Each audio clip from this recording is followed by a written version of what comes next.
Exporter la terreur, on le sait, c'est l'une des stratégies d'État islamique. Pour cela, l'organisation fait appel à des combattants étrangers.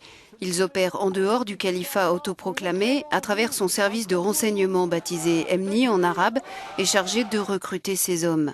Début août, une journaliste américaine publie une enquête édifiante dans le New York Times sur les rouages de cette machine infernale.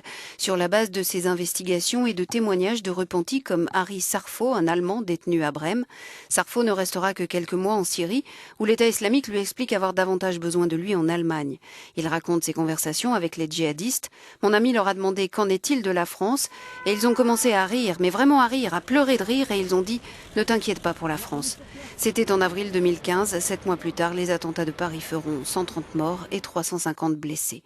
Les confessions de l'Allemand vont plus loin concernant les États-Unis et le Canada, raconte-t-il.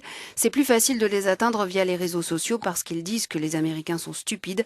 Ils ont une politique très libérale sur les armes. Recruter via Internet fait donc aussi partie de la stratégie, comme apprendre à camoufler son allégeance et ses voyages.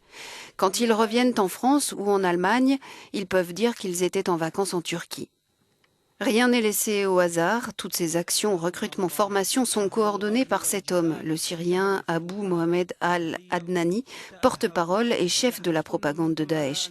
C'est une véritable organisation tentaculaire qu'il a mis en place en Europe notamment. Mais outre les attentats en Europe, cette cellule de renseignement est aussi à l'origine de nombreux autres attentats ailleurs dans le monde, aux États-Unis, en Turquie qui a connu 3 attaques en 2016, faisant 66 morts, ou encore en Tunisie ou en Égypte. Selon cet expert, il faut mettre l'accent sur la prévention. La première chose à faire est de renforcer la coopération à l'intérieur de l'Union européenne. C'est de la coopération en matière de contre-terrorisme, donc il s'agit de procédures judiciaires, de procédures policières, d'échanger des listes.